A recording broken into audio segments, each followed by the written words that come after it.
Hello प्रिय विद्यार्थियों, आपका पीआर एजुकेशन यूट्यूब चैनल पर स्वागत है। आज आपके सोशल साइंस का पेपर कैसा रहा, ज़रूर मेरे को आप कमेंट बॉक्स में बताइएगा। प्रिय विद्यार्थियों, आज मैं साइंस का पेपर लेकर आया हूँ क्योंकि आपके 3 अप्रैल को आपके साइंस का पेपर है। उसी के लिए मैं अच्छी तैयारी करवाने के लिए एक अच्छा पेपर लेकर आया हूँ। इसलिए प्रिय विद्यार्थियों, आप इस वीडियो को पूरा ज़रूर देखें और चैनल को सब्सक्राइबर ज़रूर करें।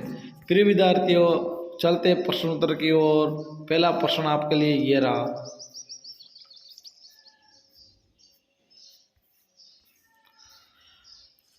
खरीफ की फसल है। खरीफ आपका सवाल है, ये खरीफ की फसल। खरीफ की फसल गेहूँ, मटर, मक्का या चना। तो यहाँ पर सही है मक्का। क्या सही है? मक्का सही है। अगला सवाल है आपके,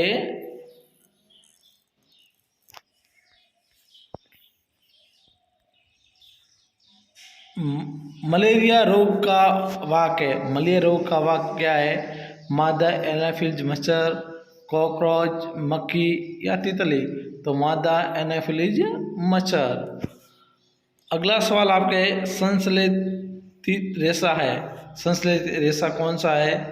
कपास, ऊन, रेशम, आइलॉन। तो इसमें आइलॉन। अगला सवाल है, निम्नलिखित में से किसको पीटकर चादरों में प्रवेश किया जा सकता है? पीटकर चादरों में प्रवेश किया यानी उसकी पतली पतली चादर बनाई जा सके। चांदी, सल्फर, नाइट्रोजन, फास्फोरस। इसमें चांदी। क्या है? चांदी। प्रिय विद्यार्थियों, मेरी आपसे रिक्वेस्ट है, आप मेरे चैनल पर नए हो, प्लीज़ मेरे चैनल को आप सब्सक्राइबर करें, लाइक करें और शेयर करना न भूलें।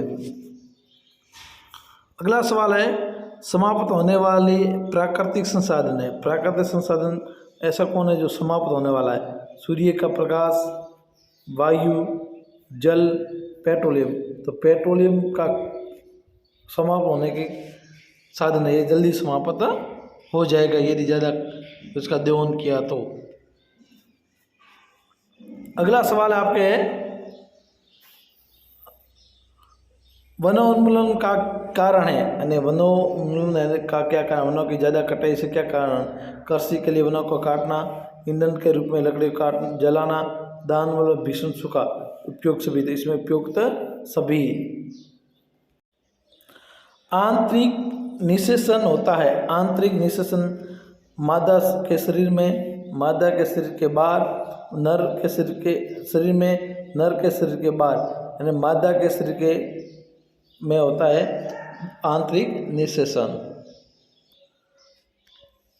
अगला सवाल है, निम्नलिखित में से संकटापन्न वन्य जंतु है। यानी विलुप्त, यानी जो विलुप्त हो रहे हैं उनके लिए कौन सा, जिसको संकट आ गया जल्दी विलुप्त हो जाएंगे?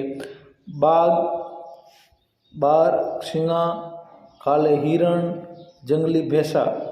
तो बाघ है वो विलुप्त के कारागार पर है। मशीनों में बॉल बेरिंग का उपयोग किया जाता है घर्षण कम करने के लिए, घर्षण को बढ़ाने के लिए, क्षेत्रफल बढ़ाने के लिए या दाब बढ़ाने के लिए। प्रिय विद्यार्थियों, आप कमेंट बॉक्स में ज़रूर बताएं कि मशीनों में बॉल बेरिंग का उपयोग किया जाता है। अगला सवाल है आपके लिए, निम्न में से किस वाग ध्वनि की आवृत्ति न्यूनतम होने की संभावना है? वाग ध्वनि की न्यूनतम होने की संभावना छोटी लड़की की, छोटे लड़के की, पुरुष की या महिला की। तो इसमें से ये पुरुष की। विद्युत का सुचालक है। सुचालक यानी इसमें विद्युत प्रवेश नहीं करती है, करंट नहीं आता है। लकड़ी, प्लास्टिक, लोहा, उपयोग सभी। इसमें उपयोगिता सभी। प्रिय विद्यार्थियों, मैं आपसे बार बार रिक्वेस्ट कर रहा हूँ, प्लीज़ आप मेरे चैनल को सपोर्ट करें, मेरे चैनल को लाइक करें, मेरे चैनल को सब्सक्राइबर जरूर करें। जब कांच की छड़ को रेशम के कपड़े में रगड़ते हैं तो छड़ क्या होता है? शर्ट तथा कपड़े दोनों घनायश अर्जित कर लेते हैं। घनायश हो जाती है तथा कपड़ा ऋणात्मक हो जाता है, तथा कपड़ा दोनों ऋणात्मक अर्जित हो कर लेते हैं, ऋणात्मक हो जाते हैं तो कपड़ा घनायश हो जाता है। तो इसमें कपड़ा जो भी होता है वो आपको कोष्ट में बताना है, जरूर कमेंट बॉक्स में बताएं कि इसका उत्तर क्या सही है। भूकंप आने का कारण, भूकंप आने का क्या कारण है वो बताना है। ईश्वर का प्रकोप, अति वर्षा, पृथ्वी की प्लेटों की गतियाँ, ग्रहों की गतियाँ।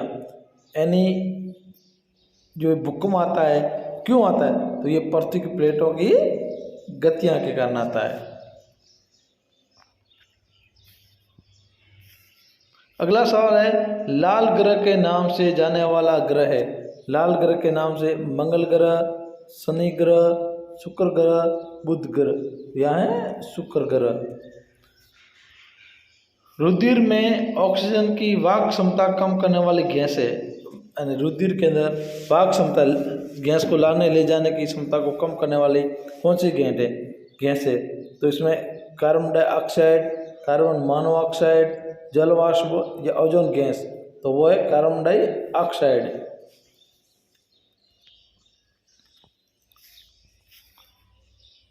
अगला सवाल है, उचित शब्दों को साट कर रिक्त स्थानों की पूर्ति कीजिए। यानी इसी शब्द जो आपके दिए हुए हैं, इस शब्दों को साट कर रिक्त स्थानों की पूर्ति करनी है। फलीदार पौधों की जड़ों में खाली जगह पाए जाते हैं। जो फलीदार पौधे होते हैं उसकी जड़ों में क्या पाया जाता है वो बताना है। टाइफाइड के द्वारा होता है। टाइफाइड जीवाणु के द्वारा होता है। किसके द्वारा होता है? जीवाणु के द्वारा। थर्मासेटिंग प्लास्टिक का उदाहरण है। थर्मासेटिंग प्लास्टिक का उदाहरण है वो आपको इसमें बताना है। धातुएं ऑक्सीजन से क्रिया कर बनाती है। इसमें आपको सार के बनाना है। धातु ऑक्सीजन से क्रिया करके क्या बनाती है?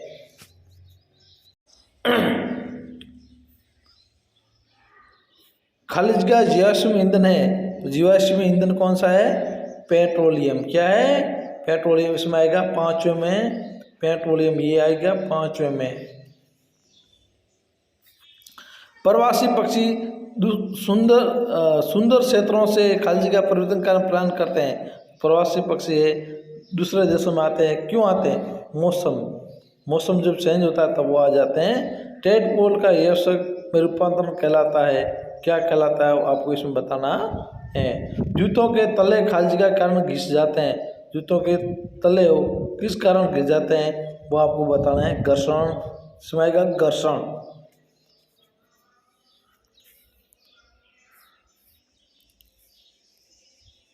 अब तीसरा सवाल है, यदि कथन सही है तो सही और गलत है तो गलत का निशान आपको लगाना है। अवांछित अप्रिय ध्वनि को संगीत कहते हैं? नहीं। इसमें क्या आएगा? नहीं। सजातीय आवेश एक दूसरे का आकर्षण करते हैं। पृथ्वी सौर परिवार का सबसे छोटा ग्रह है? नहीं।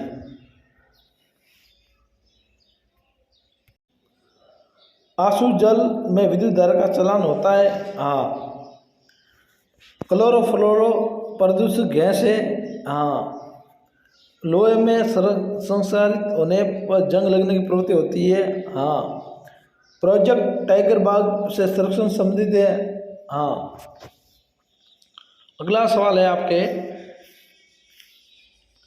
कॉलम ए से कॉलम बी का मिलान करना है। कॉलम ए से कॉलम बी का मिलान करना है। जैसे रबी की फसल है तो गेहूँ और चना, गेहूँ और चना।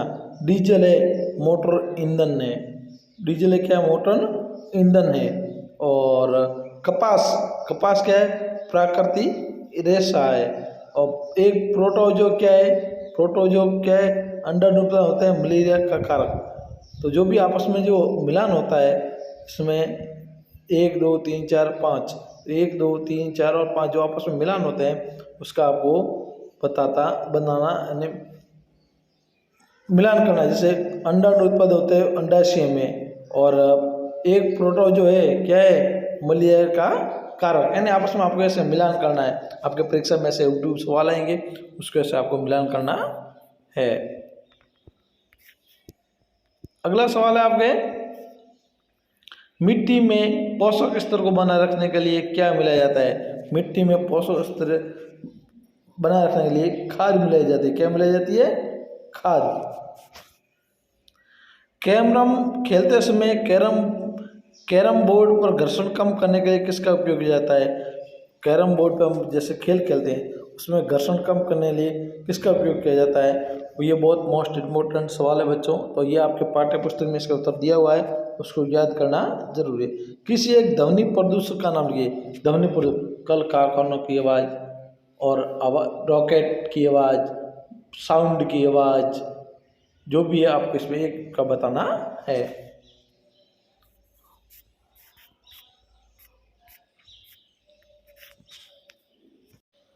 अब 8वां सवाल है, विद्युत के एक कुचालक पदार्थ का नाम लिखिए। कुचालक, विद्युत के कुचालक जिसमें विद्युत चली जाती है, देखो कुचालक एल्यूमिनियम, जल, उसमें क्या विद्युत की चली जाती है कुचालक। विषुवत उष्ण के लिए उत्तरदायी गैस का नाम। विषुवत उष्ण, कार्बन डाइऑक्साइड, जो भी गैस है उसके बारे, क्लोरोफ्लोरो, जो भी है उसके बारे में बताना है। आप गर्मी, अब भाग ब है, आप गर्मी के लिए सूती या सलेसित रेशम में से किस रेशम के कपड़े खरीदेंगे? कारण से हम गर्मी में सूती कपड़े खरीदेंगे, क्योंकि जब गर्मी में पसीना होता है तो जल्दी सोखता है, और सूती कपड़े होते हैं उसमें ठंडे होते हैं। क्या होते हैं? ठंडे। और गर्मियों के दिन में सूती कपड़े पहनने से शरीर में आरामदायक लगता है। 14वां सवाल है, धातु और धातु के कोई 3 तत्व बताने हैं। तो प्रिय विद्यार्थियों, ये वेरी मोस्ट सवाल है और ये जरूर परीक्षा में आएगा। वेरी मोस्ट आपको अपने पाठ्य पुस्तक में से याद करना है, और इस पाठ्य पुस्तक में जो सवाल दिया है उसको आप कॉपी में लिख के और नोटबुक में लिख के इसको याद करना है। धातु और धातु में कोई 3 अंतर लिखिए। अगला सवाल है, संगमरमर के फर्श पर साबुन के पानी से बाल्टी उल्ट जाए तो इस फर्श पर आपके लिए चलना आसान होगा या कठिन? इतने उत्तर कारण भी बताइए। संगमरमर जब फर्श होता है उसके ऊपर यदि साबुन का पानी डालेंगे तो वह उस पर चलना मुश्किल हो जाएगा, आसान नहीं होगा, क्योंकि उसमें चिकनास पैदा हो जाएगी। साबुन की वो चिकनास होगी जिससे हमारा पैर फिसल सकता है और हम गिर भी सकते हैं, तो उससे हमारे लिए नुकसान है। तो इसलिए हमको संगमरमर के फर्श पर साबुन का पानी डालने के बाद चल नहीं सकते हैं, चलना मुश्किल हो जाएगा, आसान नहीं, मुश्किल, कठिन हो जाएगा। 13वां सवाल है, आग बुझाने के लिए पानी के इस्तेमाल से पूर्व विद्युत आपूर्ति बंद क्यों की जाती है? यानी जब पानी में आग बुझाते हैं और कहीं तार टूट जाता है, उससे पहले हम लाइट बंद क्यों करवाते हैं? क्योंकि जल है वो कुचालक है। जल क्या है? कुचालक। उसमें विद्युत धारा प्रवाहित होती है। जैसे हम पानी में और आग में पानी डालेंगे, आग में पानी डालेंगे तो हमारे करंट आ सकता है, इसलिए कुचालक होने के कारण विद्युत को पहले बंद करवाया जाता है, उसके बाद आग में पानी डाला जाता है। 14वां सवाल है, भूकंप से बचने के लिए आप क्या सावधानी बरतेंगे? भूकंप से बचने के लिए हम निम्न सावधानी बरतेंगे। भूकंप जैसे भनक लगती है कि भूकंप आ रहा है तो हम अपने कमरे से बाहर आ जाएंगे, खुली जगह पे खड़े रहेंगे, आसपास कोई तार का खंबा, लाइट, बिजली का खंबा, बिजली के उपकरण नहीं होने चाहिए, और आराम से एक जगह बैठ जाएंगे। और चलती गाड़ी में यदि भूकंप आ जाए तो गाड़ी को रोककर बंद करके साइड में आके खड़े रहेंगे। अगला सवाल है आपके, सौर परिवार का नामक चित्र बनाए। सौर परिवार नामक आपको चित्र बनाना है और उस चित्र को बाद में हल करना है। ऐसे गोल घेरे में चित्र बना के उसमें सौर परिवार का ऐसे चित्र बनाना है, और उसको ऐसे जो भी है आपस में नाम लिख के उसका चित्र को प्रस्तुत करना है। सीएनजी एलपीजी का ईंधन के रूप में उपयोग करने से क्या लाभ है? सीएनजी और एलपीजी का उपयोग करने से बहुत फायदा है। जो भी सीएनजी और एलपीजी का ईंधन के रूप में बिकने से क्या लाभ है, तो इसके लाभ के बारे में आपको बताना है। और ये बहुत वेरी मोस्ट इम्पोर्टेंट सवाल है बच्चों, इसको आप ज़रूर याद करके जाना। आपकी पाठ्य पुस्तक में इसका उत्तर पड़ा है, क्योंकि अब वीडियो बड़ा होता जा रहा है और मैं इतना वीडियो नहीं बनाना चाहता हूँ, कि वीडियो बढ़ाऊँगा तो बाद में आप कहोगे सर आपने बहुत वीडियो बना दिया। इसलिए आप ये सवाल को आप देखें और अपने पाठ्य पुस्तक में ढूंढ के ज़रूर याद करिएगा। अगला सवाल है, नर जनन तंत्र का नामांकित क्षेत्र बनाना है। आपको नर जनन की जो होता है ऐसे करके, ऐसे जो भी होगा ऐसे आपको उसके बारे में मुद्रा से जो भी है उसके बारे में ऐसे नाम लिखना है और उसका नामांकित चित्र बनाना है। और ये वेरी मोस्ट है, वेरी मोस्ट, ये जरूर आएगा और 8 नंबर का आएगा। कितने नंबर का आएगा? 8 नंबर का। अगला सवाल है आपके खंड 6, खपतवार किसे कहते हैं? खपतवार पर नियंत्रण कैसे किया जाता है, समझे। खपतवार जो हमारे खेत होता है उसमें हम निराई गुड़ाई करते हैं, फसलों को सुरक्षित करने खपतवार हटाते हैं, और उसके बारे में खपतवार को नियंत्रण कैसे किया जाता है उसके बारे में आपको अपने पाठ्य पुस्तक में से या एक्सीलेंट सजीव में से इसका उत्तर पड़ा है। और बहुत वेरी मोस्ट इम्पोर्टेंट सवाल है बच्चों। ये आपको ना याद अथवा में आएगा। सिंचाई किसे कहते हैं? जल संरक्षित करने वाली सिंचाई की 2 विधियाँ बताए। सिंचाई जो समय पर खेत में हम अपने फसलों को पानी देते हैं उसे सिंचाई कहते हैं। और उसके बारे में बनाया जल संरक्षण करने वाली 2 सिंचाई विधियाँ, एक तो फुहारा पद्धति और बूंद बूंद पानी। जो भी है 2-3 जो आपको बताना है वो बताना है और आपके पाठ्य पुस्तक में है और उसको याद करके जाना है। और ये जरूर आएगा 6 नंबर या 8 नंबर का ये प्रश्न होता है।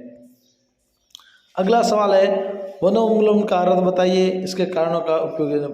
वनोन्मूलन यानी वनों की जो कटाई हो रही है उससे क्या प्रभाव पड़ता है, क्या नहीं होता है और क्या नुकसान है, क्या प्रदूषण कितना होता है, उसके बारे में आपको बताना है।